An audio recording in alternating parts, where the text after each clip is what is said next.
Осигурителните компании ќе бидат обврзани во рок од 5 дена сите измени кои ги прават во општите и посебни услови на полисите за осигурување да ги објават на својата веб страна.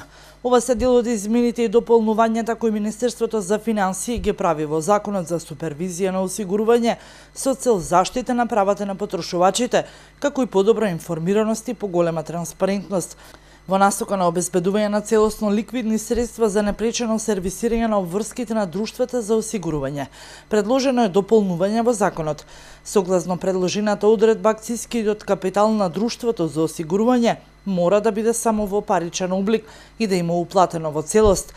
Од особена важност за осигурителната фела, поточно професијата, е предложена измена во законот со која се предвидува нов концепт на полагање на испитот.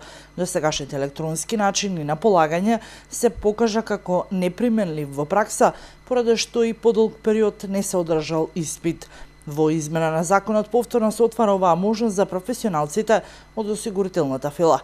Измените и дополнувањата на законот веќе се влезени во собраниска процедура.